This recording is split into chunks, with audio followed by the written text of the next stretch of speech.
I do apologize. If we have any hiccups today, it's because everything on my end seems to be moving slow because you guys know that I am Valerie also on here. That's on my computer. So bear with me if we have any hiccups. But do you want to tell Kaylin a little bit about you, Nadine, since you're on camera while I'm getting situated?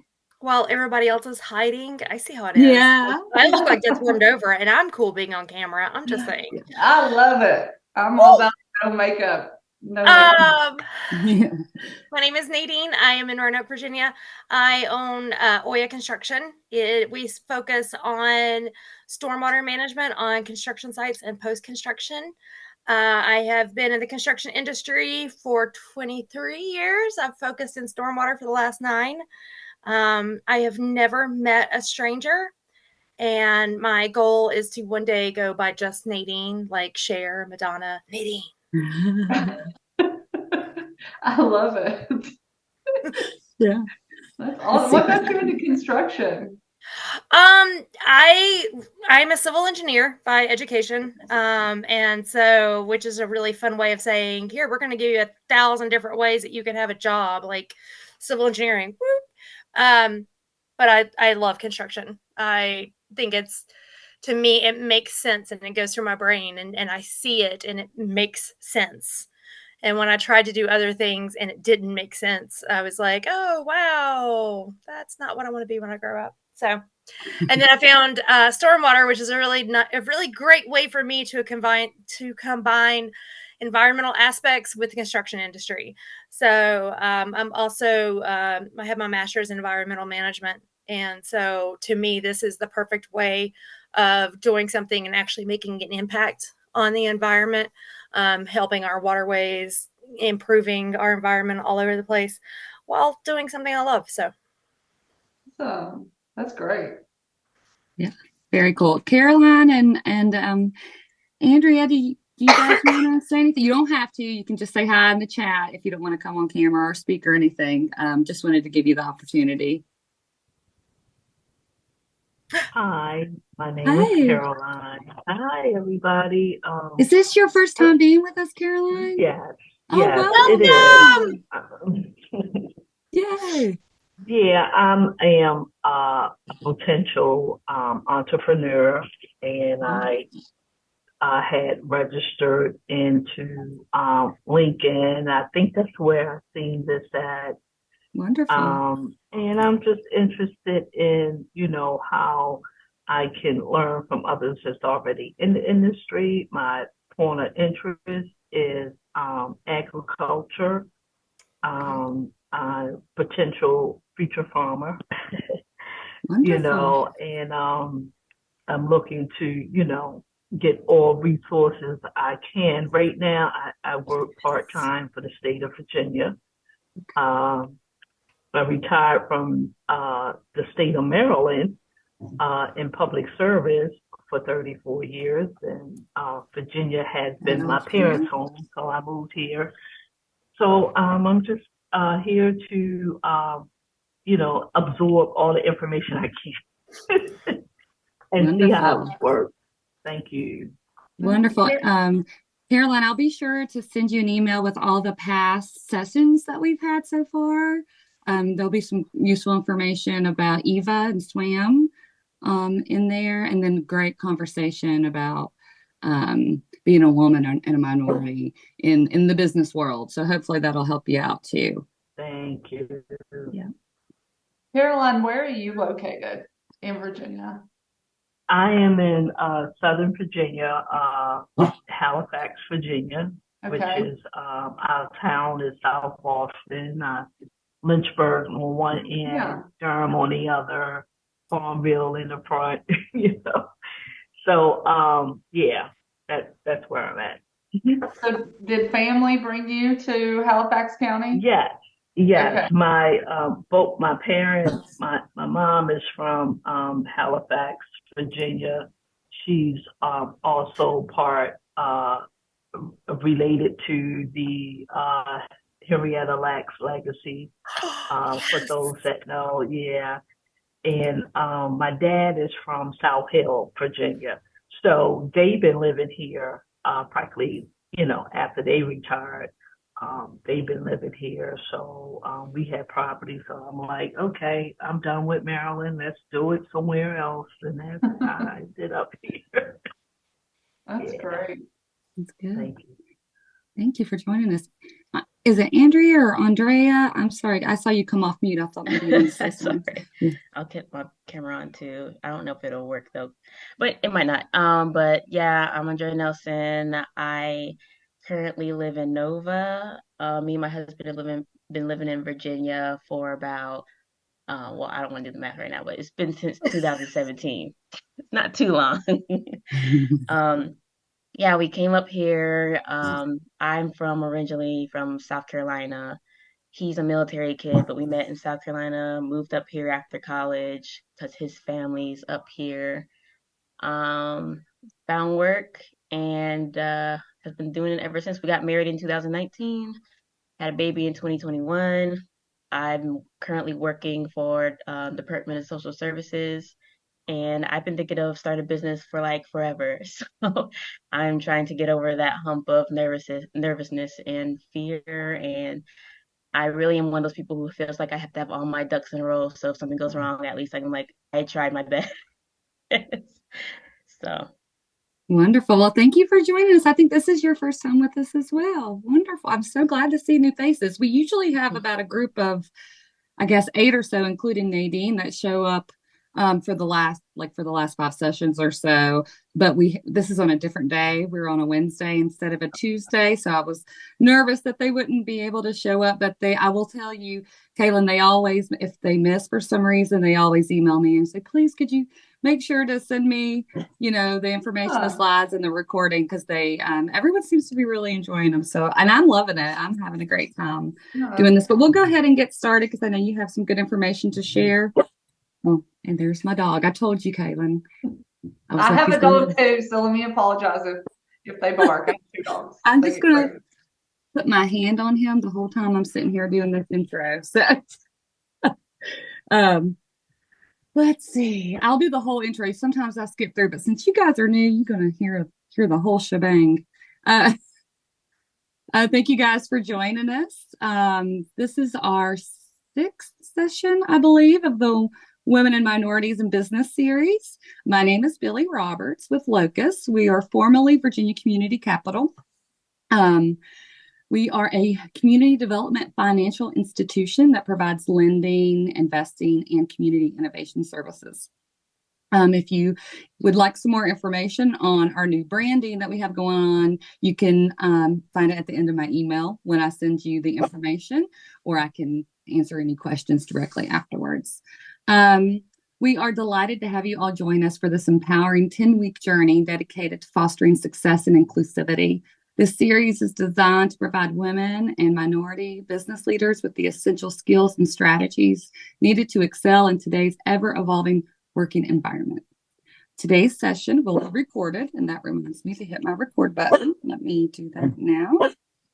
As my dog is barking because I moved my hand. Let's see.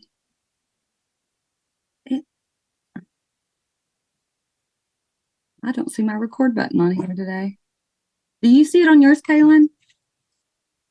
I do. It says I can record to the cloud. Is that what you want me to do? Please, if you can, for me, because it's not, like I said, my screen's recording being really in progress. Wonderful. Thank you. So this session will be recorded, and I actually have a backup. Miss Sandy Ratliff always helps me out backing up the recordings for these as well. Kalen, I usually tell people to put things in the chat, but if you want discussion throughout, let us know, and we'll just raise our hands and, or just say something in the chat, and I'll kind of prompt you if someone has a question, and we can go from there.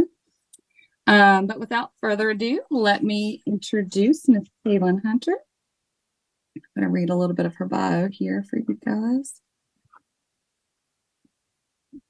So Kalen Hunter serves as our Senior Destination Development Manager at the Virginia Tourism Corporation. She works with regional stakeholders and state partners, local elected officials, and entrepreneurs to capitalize on assets and promote the vibrant communities across Virginia.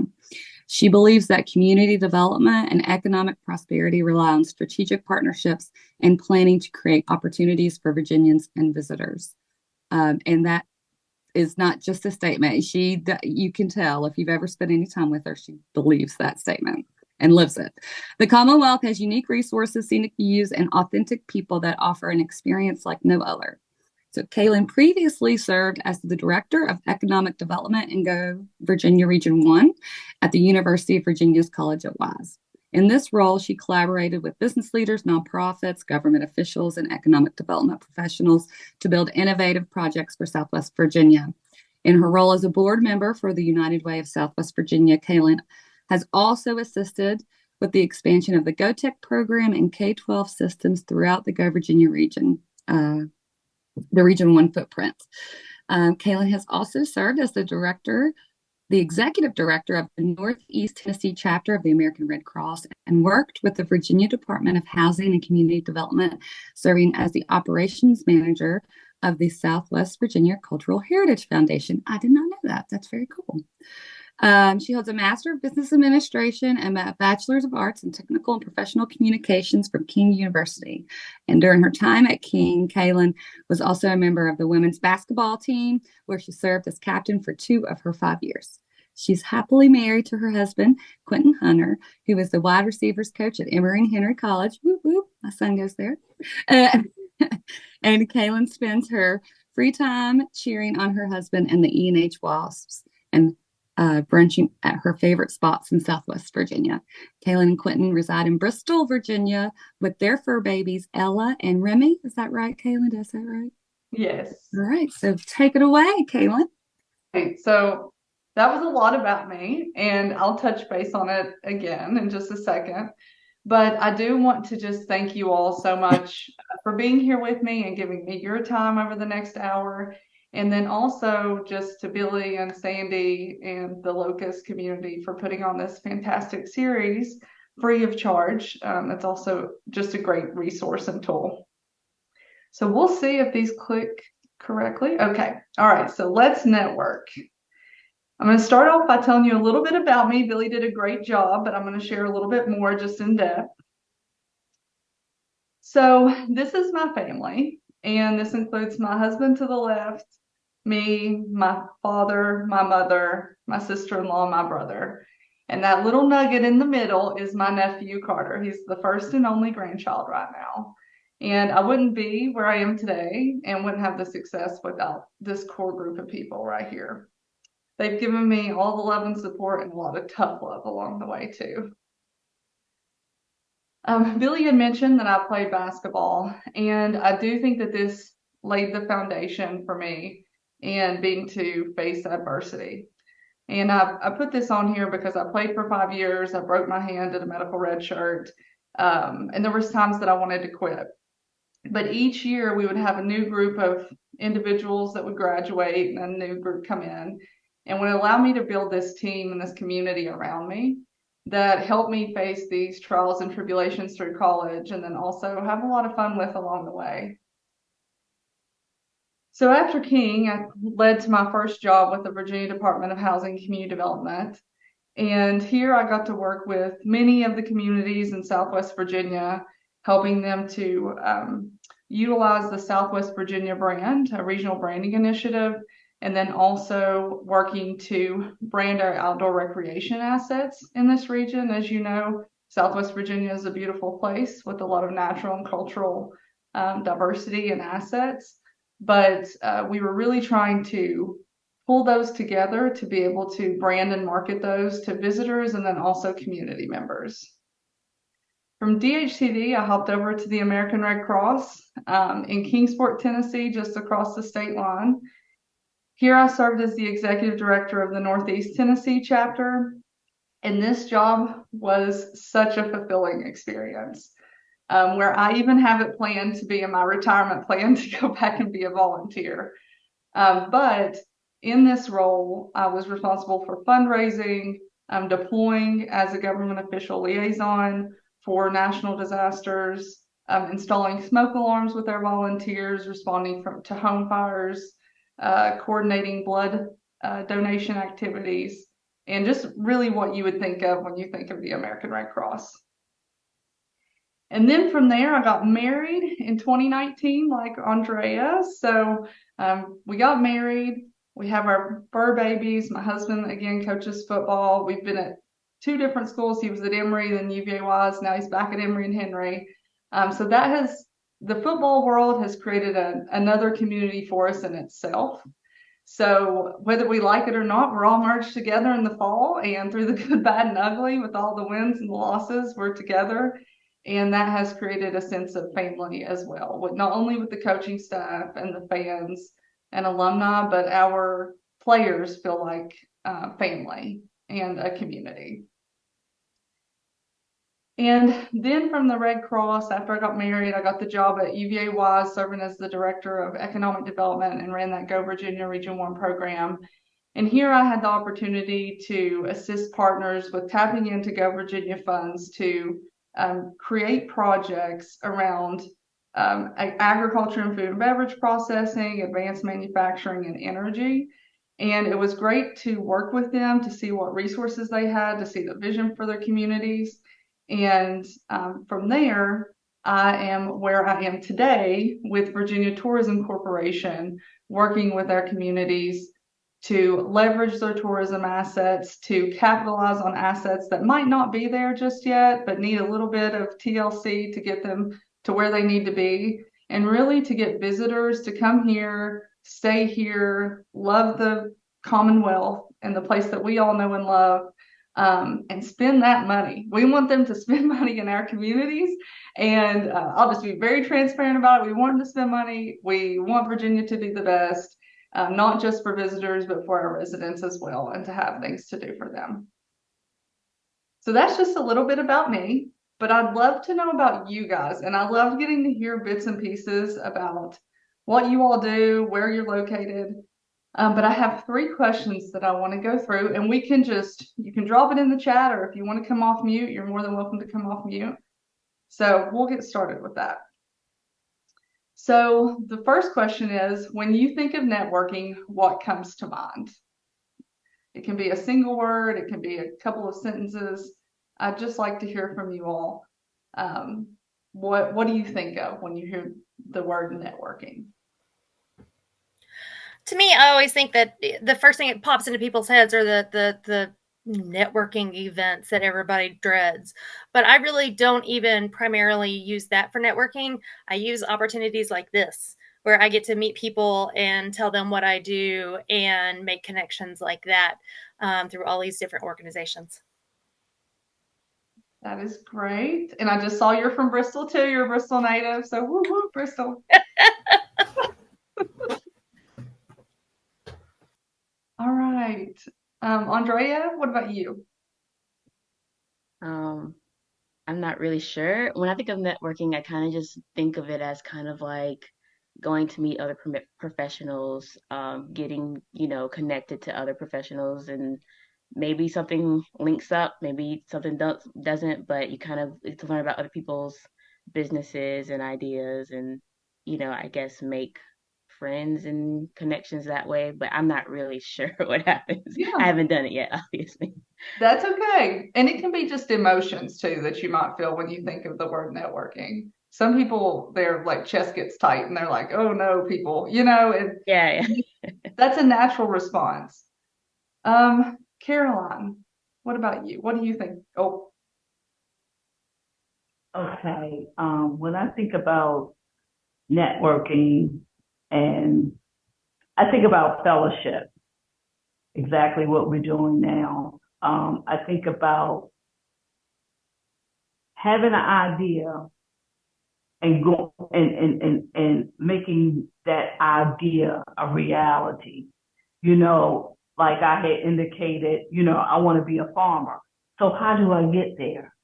You know what I'm saying? It's like networking. Oh, you're a farmer? Okay, so what did you do? So that's how I look at networking. But the most important thing is fellowshipping, because that's on a personal level. And, as soon as I raise my hand and tell you who I am, that's a connection right there, letting you know who I am. So thanks for calling on me. Yes. Billy, you want to add anything, what you think of when you network? When you think of networking?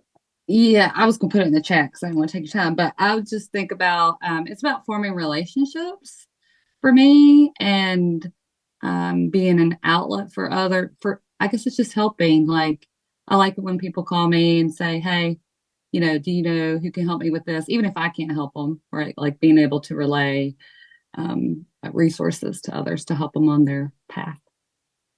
That is great. Perfect. All of those are wonderful, natural responses. All right, I'm going to move to the second question.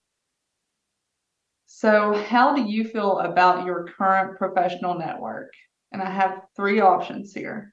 So, A, I'm crushing it. My network is the real deal. I don't feel like I need any help. B is that I have a network, but I'd love to grow my circle. Or C, meh, it's not that important to me. And you can mute or chat, either one. I feel like I have a really great network, and I've actually relied on that as when I'm starting up my business. But I'm never going to say, hey, I've got enough. There's no way. Like every single person that I meet on this is another way for me to make more contacts, learn more, have more people that speak my name in the room when I'm not there. So Absolutely. When Okay, the answer to that question, I like what you said, Caitlin, grow my circle. And I'm going to use my current situation to answer that. When I got down here, I applied for 3 jobs, right? I retired, so I thought my pension was going to be enough. Now, I'm not Social Security retirement because I still want to do my entrepreneurship. I do have a degree in culinary arts.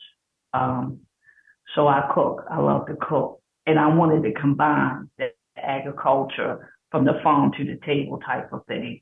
And yes, the food truck is in the future as well. But when I applied for those 3 jobs, the first one was Starbucks because I just wanted to drink the coffee. They get free coffee. I wasn't looking at an income. The second job was like, work at home, remote. I never had the opportunity to do that, especially when COVID hit. So I said, let me apply for that. And that happened to have been a state job. Well, in my InLeak, I don't think it was an InLeak, it was in my Indeed account, I've seen a part-time position. And so I filled it out with minimum concern only to get an interview, called back for a second interview, and got the job. I work for Southern Virginia Higher Education Center. It's a trade school, right? You guys heard of it. We partner with other community colleges and stuff, right? And I didn't know how to fit in there because I'm in public service. I always rented a service. I didn't know what an educational institution or even being working there. And it's phenomenal since I've been here. I got hired in June and I work part-time. I'm a state employee, but I'm a wage employee. I like the part-time, I don't earn any benefits and stuff like that. But I was looking to really fit in and, like we have a program that we work with youth, so I'm not trying to take up too much of the conversation, but it's like, I see the networking in here because we go on events, we get people, we get students, we work with high school career tech academy. So, it's like I have a part of being a part of potential young adults that looking for careers in the trade industry. But I still don't feel a fit in there. But at the same time, I'm growing my circle. I'm getting to know people. I'm getting to know, what works for me and what works for them. So with that being said, I think I said enough so too much, but thank you. Perfect. That was great, Caroline. What about you, Andrea? Where do you think you are? How I feel with my professional network is the opposite of I'm crushing it, but but I'm not like med. It's not important to me. I'm in between B and C, where like I know it's important. I need to grow my circle because a lot of the people that have my network right now are from South Carolina, whether it be like college friends who've gone on to make their own businesses, to people I've met that I keep in touch with, but I don't have a strong professional network, I guess. I'm not even sure what the purpose of having a network is besides like, I don't want to say like having people who are helpful to you. Like I don't want to feel like I'm using people or anything like that, but I think that's kind of what I think of it as. And I have a hard time because I like again I do see it kind of like I don't want to be using people or I don't want to be seen as like I'm only connecting you with you for your professional you know stuff. But at the same time, I think everyone knows like you need a community to build a business. And that is natural to not feel like you want to use people or take advantage of them. And we'll touch on that a little bit later. So thank you for sharing that. Billy, what about you? Yeah, I mean, I agree with what Nadine said about I have a network, but I think we all want to grow our circles, especially when you already have one. You understand the importance and um, it's just really, you know, helpful, I guess, in all aspects of life. I mean, and I love what Andre said. I have felt that same way too, especially when it's like coined a networking event. It just seems so, on surface level, I really like deep relationships with and getting to know people. But I will say this, I didn't even realize I was growing my network because my background's in local government. I worked there forever. I think what happened was I any room that I was invited into, I said yes. Most of the time, I had no idea while I was there. Like why. I was like, am I even supposed to be here? I don't even know where I fit in. But it always ended up right with a connection and a new relationship. No, that is great. That is great. And it's okay to feel like a fish out of water in those groups too. And everybody calls it networking, I think, in the professional world, but I really love to use the term like community and building your circle because it is a sense of community. Your network is. It's in that way you feel like you're not taking advantage of the system really. Okay, last question is, do you feel comfortable with taking the next steps to build and leverage your network? And what I mean by that is if you were invited to like a reception where there'd be tons of people you didn't know, would you feel comfortable taking that next step to say, hey, I'm going to go, I'm going to make it a point to talk to at least 5 people I do not know?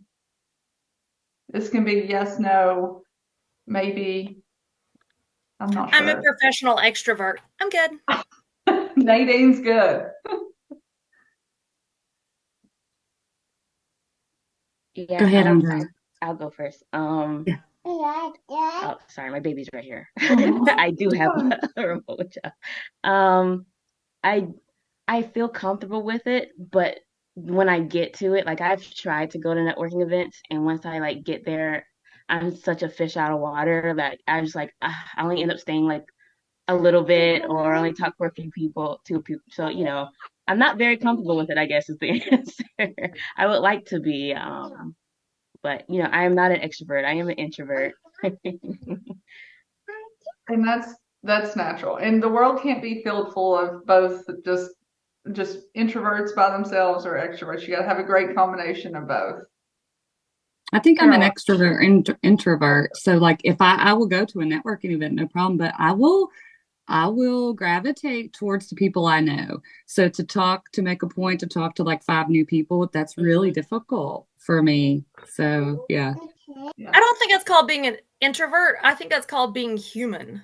Is Yeah. okay. Yeah. All right. Yeah. Yeah. Good point. Good point. You're Yeah. naturally gravitating to people that you know. You have to Yeah. make a concentrated effort to say, hey, I'm going to contact 3 to 5 people that I do not know and feel comfortable just walking up to them, introducing yourself and like hitting the ground running with the conversation.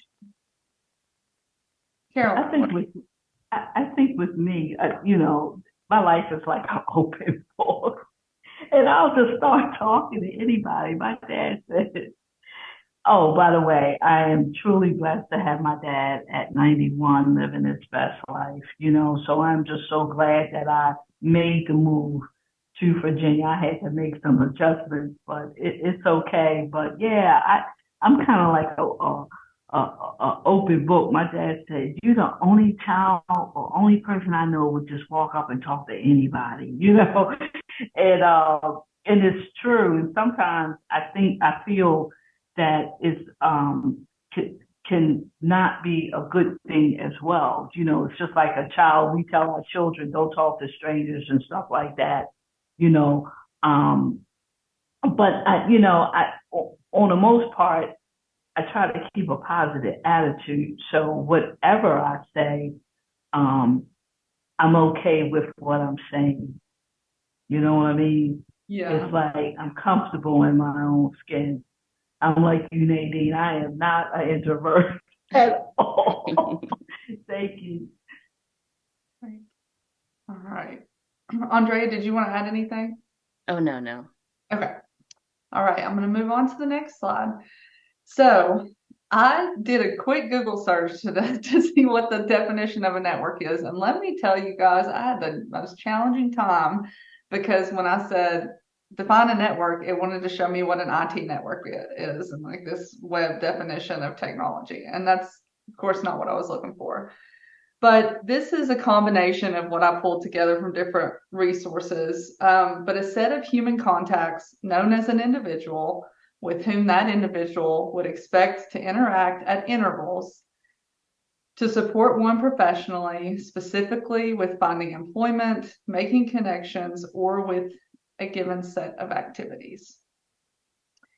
And then I went to look up what the definition of leveraging is. So to use a quality or advantage to obtain a desired effect or result. And I think that kind of goes back to what Andrea was saying.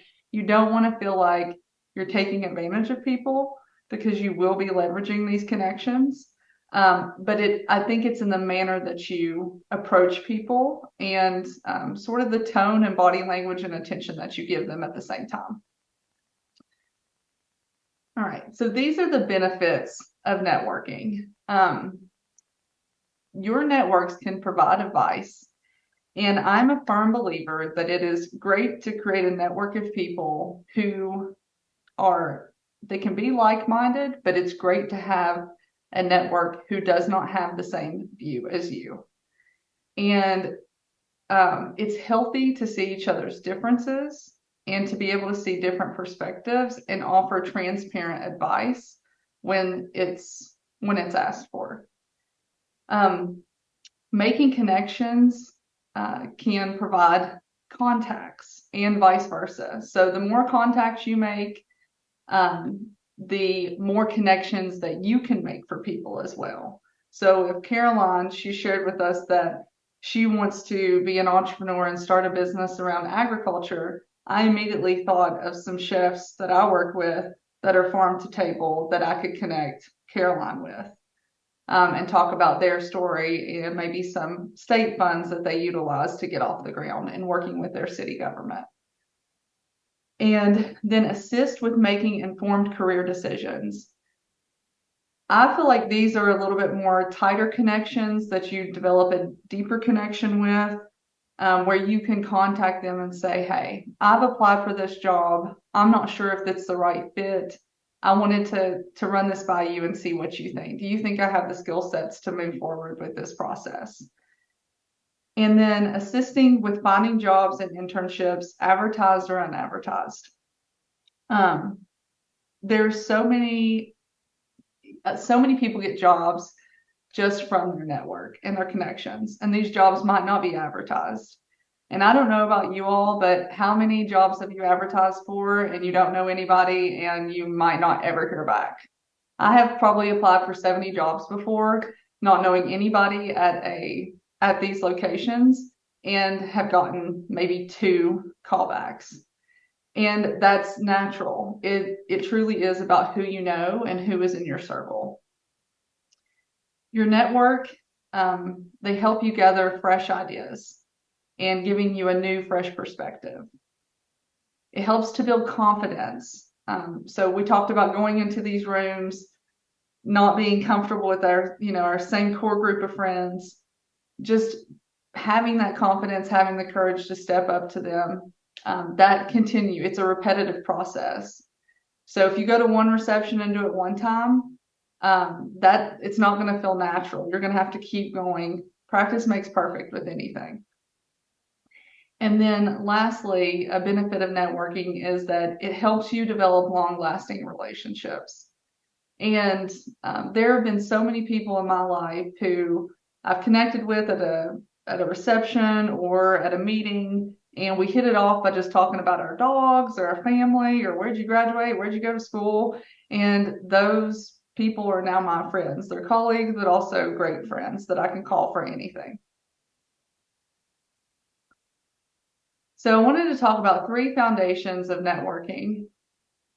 The first one is to be authentic. And to be authentic means to be attentive with the conversation. So make sure you're making eye contact, making sure that you're aware of your body language, that your shoulders are facing that person and that you're not off to the side kind of making eye contact with someone else. Be aware of your volume. And this is a big one too. If you're in a reception that is extremely loud, I'm sure we've all been in these environments where it's so loud you can't really hear and you're leaning over and you're screaming in somebody's face and you're like, oh my gosh, am I in their bubble? I'm not sure. Or if you're in a more like a coffee shop in a quiet environment, having a one-on-one networking experience. Just being aware of your volume and the tone of your voice, making sure you are coming off as friendly. But I know we all know that one person who might have been too loud in a certain situation. And you're like, oh, goodness. Nadine says she's that person. But just be aware of those 2 things. Making sure you're asking unique questions. So this is all about active listening, hearing what people's interests are. And I do have a list of questions that we'll go through that are kind of generic. But the more you do this, the better it will flow, and it'll become second nature to you. Just be aware of your surroundings. I've been in various networking situations, specifically with legislators, because there's usually a line of people waiting to talk to legislators. And there'll be random people that will walk up at any moment, and it's sort of awkward because they're standing there like in silent, giving you the eye, and you're like, okay, but I need to finish this conversation. So if you experience that happening, just using the cues like, okay, I need to wrap this up and just be respectful of their time. Other people want their time too. So just using those social cues to say, okay, this is my time. I'm going to give them my full focus at this moment. But also if there's that awkward interaction, it'll be time. You'll know when it's time to step away and break that conversation. And then when you are talking with people, just remembering that it's not all about you. It is very much about you want to get to know that person, know what makes them tick, what makes them wake up in the morning, what their interests are, and you will be able to naturally share your interests in that exchange as that conversation naturally flows. But it is all about you asking those appropriate questions to kind of get you to that next level. The second thing is being vulnerable. And I think that this is such a big one because so many people are afraid to show vulnerability, and they view that as a weakness. But vulnerability is an act of courage. It truly is. If you're willing to share something that's about your personal life or an experience that you've had that can really help to build that bond between you and another person, it makes that experience with you very memorable. So, for example, if I'm having a conversation with Billy and I'm like, you know what, I'm feeling the trust in Billy and the strength in this relationship and communication, I feel like now's the time where I could share this personal moment with her. It is so powerful, and it's great to acknowledge your feelings and your emotions. But keep in mind that there is a time and place to show your vulnerability. So it wouldn't be going to a Chamber of Commerce event and me meeting Nadine for this first time and being like, hey, Nadine, let me tell you about this time I got in trouble, right? It's like, we don't want to share that in that moment. So it's really about being aware of where that conversation's going, but knowing that vulnerability is a good thing and that it can make your relationship stronger. And don't be afraid to ask for what you want when it comes to these relationships. I'm not saying ask for it initially when you're meeting them, but as you continually see people over time or pick up the phone and have conversations with them, there will be times where you can ask for the things that you need or from your employer. You need a certain set of resources to make you the best version of you in your jobs. So make sure your voice is heard and that you're standing up for yourself, because you are truly the only person that can do that for yourself. And the last thing is just hiding vulnerability can hinder your growth and it can hinder your relationship building. So I would just encourage you to be vulnerable in the right moments. And the last thing is to ask questions. Be an active listener, focus on work history, current jobs, special projects, deadlines, or personal interests as you're having these conversations. These are just some examples of these 10 questions that are sort of generic about where are you from, where did you go to school, if you're in town, if you're out of town for an event in a place that you're not aware of and don't know what's going on, if you want to go grab drinks or something, ask somebody, say, hey, what's fun to do around here? Where can I go? What's your favorite place? And just ask for those suggestions. And that kind of gets you to a place of talking about things that aren't necessarily about work and can create a commonality with different hobbies or interests. So building your community, where to network. Industry events are great, local events that your city or town might put on. Conferences are great to attend. Join professional organizations. There's several different young professional organizations here in Southwest Virginia, and they're great to attend just to meet new people. There's a lot of people when I go, I've never met these people before, and I feel like Southwest Virginia, everybody knows everybody, but it never ceases to amaze me. I'm like, I don't know anybody when I walk into some of these events.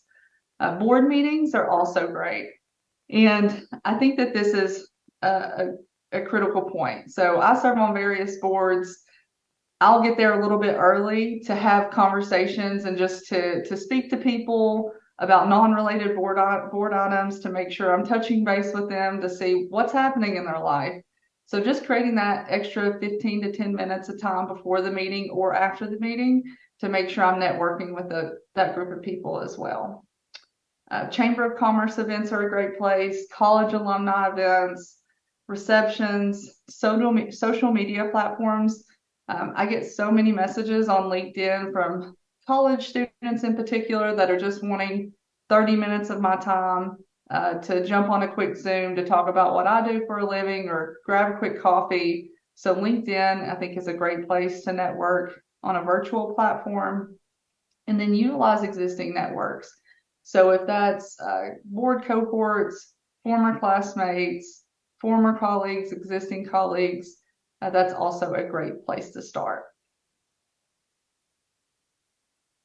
One important thing after you start to create your network and build your circle, it's important to maintain these relationships. So being genuine with your communication, acknowledging significant work and life events. So for example, the closer I get to people, I will put their birthdays on my Outlook calendar for work, and I always make sure to either send a text message, email, or I'll pick up the phone real quick and wish them a happy birthday. Or if I know that their kids are having a birthday or a big recital or something, I always will add that to my calendar. So because I am not one to store things up here without writing it down. So I will write that down to make sure that I acknowledge those important events, to show people that I really care about the things that are happening in their life outside of work. Making sure to connect when appropriate. So what I mean by this is there's such thing as over communicating.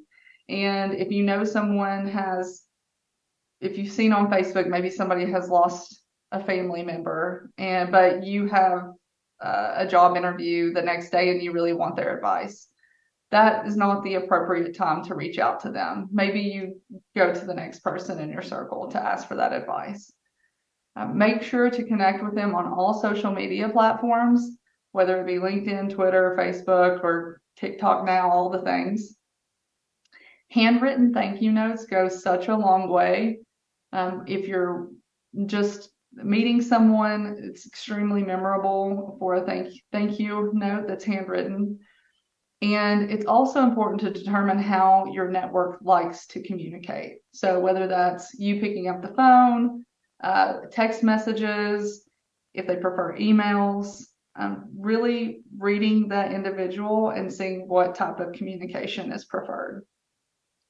And then also just asking them for advice when necessary. And the last thing is being respectful. So remember, do not abuse the relationship. Over communicating does exist. So I can't tell you how many times I have maybe gotten 15 text messages from one person, and it might be one of the busiest times for me, or I might be out of town at a conference and I just don't have time to respond. And it just feels almost burdensome to an extent. So just making sure that you're not over communicating, because that can exist. Making sure when you do speak with them, if it's on the phone or in person, if you're on the phone, make sure it's quiet and there's not background noise and you can really focus on the conversation. And then just body language if you're in person, your tone, making sure that you're paying attention to them. The next thing is keeping your word and respond in a timely manner. So if someone asks you to make a connection for them or for topics on XYZ, make sure that you keep your word and that you do what you're going to say, but that you also do it in a timely manner. So if they ask for it today, get it to them by the end of the week. If not early next week, don't get it to them at the end of the month, right? It might become irrelevant at that point. And always remember that relationships are not a one-way street. So I'm not contacting Caroline just to see what Caroline can do for me, but I'm going to be reaching out to Caroline to check on her as a person. Are you doing okay? And you will know if a relationship is going to stick. If you make that effort, you hope that they'll make it back.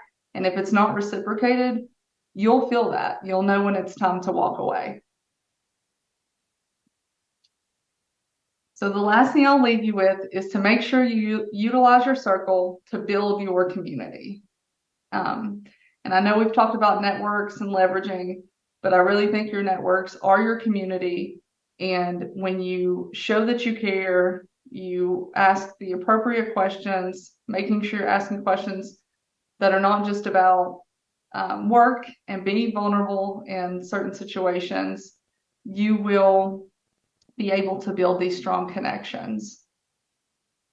And then that's all I have, and I'm happy to take any questions. I know I kind of flew through that, but we're right at time. And here's my contact information too.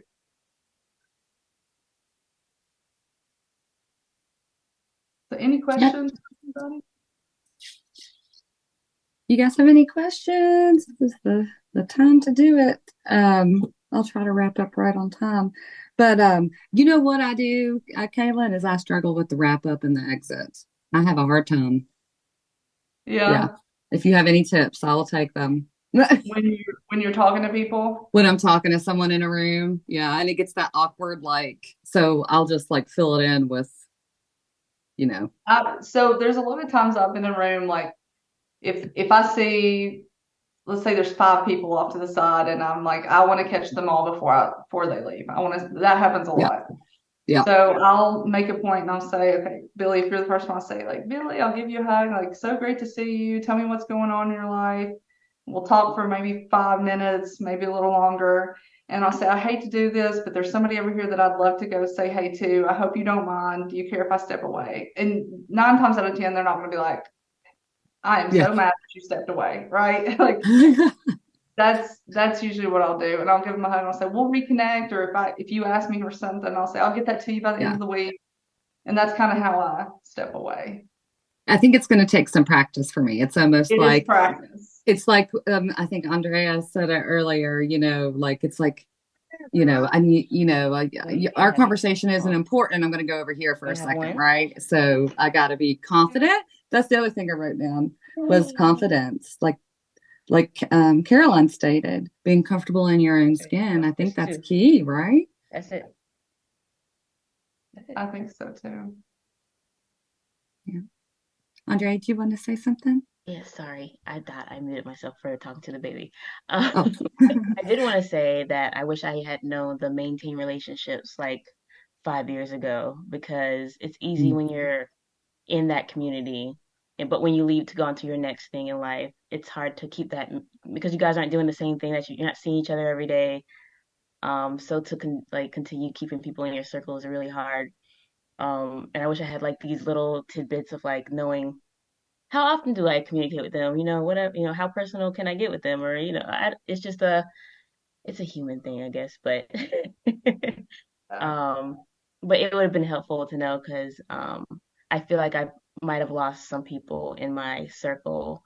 Not that they're like, um, I think we could still be friends and things like that. But I think professionally, it's hard to get back into it once you haven't talked in maybe like a year. Um, but yeah, I just think this is really helpful, in general, what you've taught us today. So thank you. Yes, you're welcome. Yeah, Caitlin, thank you for your presentation on networking. I'm a note person. I have to, not only do I have to write stuff down, but that's how I learn when I write stuff down, to obtain the information. You said a lot of good things. Being vulnerable is like an act of courage. I don't want to wear my feelings on my sleeve at the same time, because I don't know. I still don't want no one to take advantage of that as well too. So, it's like, just feeling it out with a relationship. You said another thing you said that it's like a spiritual principle to me is um God, I wrote it down. Being attentive to when you're talking to people, if you say you're going to do something, then do it. And that's a spiritual principle. Be a person of your word. If I say I'm going to be there at 10 o'clock, that doesn't mean I'm going to be there at 11. I expect you to do the same as well, and, and I had, kind of like had to cut people off as a result of them not being a person of their word. You know what I mean? Not like cut them off, but kind of dealt with them in the distance. With me being in public service for so long, people had always connected me with my job. They wanted a service. I worked with the Department of Motor Vehicles for all those years, so I was given a service, but it was also, well, let me call Carolyn. She'll know, and even after I retired, people were still calling me, and I'm like, I don't work there no more, but I still was courteous enough to refer them to someone else. But yeah, just for me, it's just like I really take that serious. Be a person of your word. If I tell you I'm gonna help you, I'm gonna help you. If I tell you I'm gonna show up, I'm gonna show up. Unless it's life situations that happens, but I'm not gonna call you like 15 minutes to say, hey, I can't make it unless I'm in that car accident or something. Yeah, but this has been really, really good. And I'm glad. Like I said, I don't know how I did the connection. I was on, link. As a matter of fact, someone was telling me about somebody else, and that is does a lot of networking and can help me, to get to where I wanted to get. And we looked her up in LinkedIn, and I think that's how I got you guys. I don't know, but it's a good fit. Thank you, everyone, for your input. Thank you for being here. And I do want to touch on Nadine's chat. You have such good comments in the chat, Nadine, about one of the challenges that she has is networking events. There's a lot of men in the construction industry who want to hug her while they aren't hugging others. So it makes it extremely awkward. And some people too, I will say this, I've seen situations where I'm a hugger, but I kind of read it too if I can tell somebody doesn't want to hug. Like I've gone in for a hug before and somebody's like, look, nope, handshake, right? That's what they want. I'm like, that's cool. Like I am totally down with that. But it's making it not awkward. Just say, that's cool. That is your personal space. I invaded that. I'm so sorry. But Nadine, do you want to talk about that just a little bit, like that, and then your audience about vulnerability? So, and it's really funny because I have had the most awkward like handshake hug. I don't know what we're doing. It's awful. But no, a lot of guys will, want to come up and hug me, and I'm like, dude, are you hugging your other subs? If not, step off.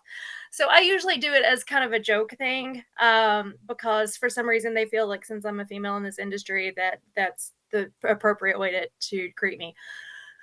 That is not to say that I don't hug. There are people I've known for years and years and years, and I will definitely hug their neck or slug them in the shoulder. I mean, once again, my audience completely different from yours, and I think that's part of it is reading the room, knowing how to interact with the people that are based that are your audience at that moment.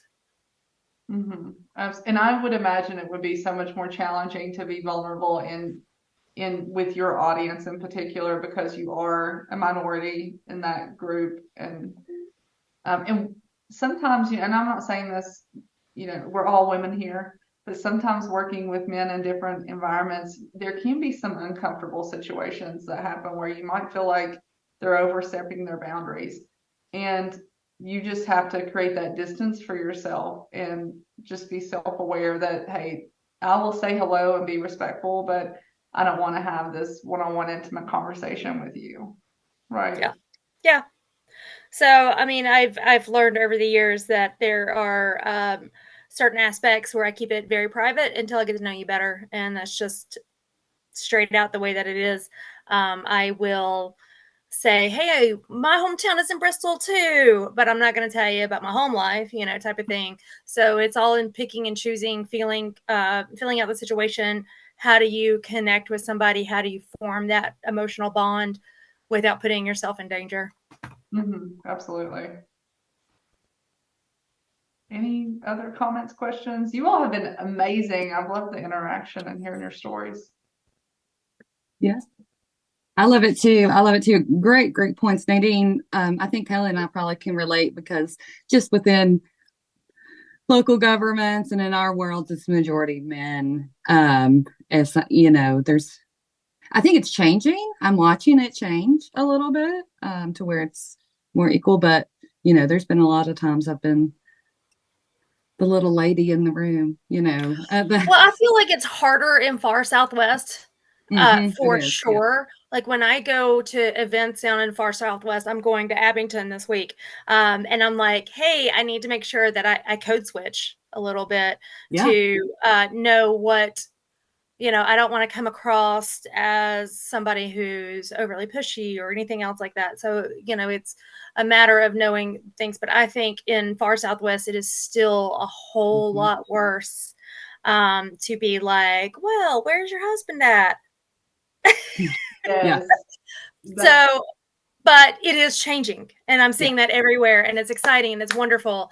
But I will say, really, the last couple times I've been in Bristol, I have left just feeling like my hometown is growing so well, and it makes me so happy in my little heart. So it is growing. But I think that is such a great point, and I know we're over time, Billy, but with the talking about if you're married, like, are you married? How's your husband? Like, automatically assuming, and also the pronouns things. I always call people just by their name because you're never sure, just to be respectful.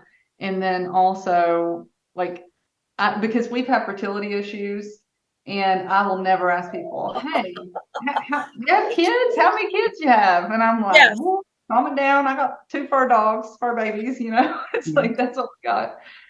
And I'm not sensitive to it because I've been asked it so many times, but I'm aware that some people cannot handle that question well. That's right. And it mentally gets to them, and an emotional point. And it's super personal. Mm-hmm. Yeah. Yeah, like going back to the slide information you had, like knowing, when you're over communicating or being too vulnerable, it's definitely there's a nice medium there, right? And not everybody gets that naturally, I think. So, yeah. So I'll go ahead and close this out if there's any more. Go ahead, Kalen. Go ahead. Will we be able to get each other's contact information? Sure. I can. What I'll do. So I'm not going to read this whole thing. I'm just going to summarize it. So what happens after this is everybody that's on the call, I'll go ahead and send them out the slides, and Sandy gets the recording done for me. So I'll send that out. Kaylin, same for you. I'll send you all of the registrants. I think there's over 20. So I'll just send you all of that, and I'll kind of mark who is here so you can help you identify that. Kaylin, you were wonderful. I knew Kaylin, she's always, every time I see her in the room, and I needed help with something at one point, and I called in, she just automatically made me feel comfortable, and made me feel like it was okay to ask questions and follow up with her. And when I was putting the series together, there were several people that I was talking with about, and they were like, you got to ask Kaylin to do Building and Leveraging Network. She really is. She really is a great example, and I thought you did a great job. I appreciate all of you guys being here, and the new folks, Caroline and Andrea, Nadine, of course, always. Caroline and Andrea, I hope y'all join us for the next sessions that we have. We have 4 more to go. So the next one is on Tuesday, November 14th at 11 a.m. Mark your calendar, but I will send you an email reminder, and it's going to be discussing work-life balance and time management. So that's going to be a good one. Right. And I'll just add to, while we're here, Caroline, as you progress with your business, let us all know. Billy and Sandy have amazing resources that they can share, and working with your SBDCs too. And I'd love to connect you as you get further along with some chefs in Southwest Virginia. So very rural, same concept where you are in South Boston. Nadine, I'd love to grab coffee if you're in Abingdon again. This one's going to be a really quick. I've got a meeting at a group, and then I'm having lunch with my sister, and then I've got to beat feet back up 81 to get back up here for a meeting at 5. So, but yes. Definitely. Yes. I'm trying to get back down there more regularly. So maybe we can go somewhere in Bristol, and we can, I'll take you to the casino. We can gamble a little. Oh, Sandy knows I've been to the casino. Not in that way, like trying to work with them. I swear. I get it. And then Andrea, as you progress, let us know too with your entrepreneurial adventure. This is a good resource. Locust, I always want to call you all Virginia Community Capital, but Locust is a great group of people. Yeah. Sounds good. Look, we did a little networking today. See, Kaylin, Nadine, we set up a day. That's how it works, right? That's how it works. Yeah. All right. Well, thank you guys so much. I hope you all have a wonderful rest of your day. Thanks again, Kaylin. Thank you, ladies. Thank you, guys. Bye.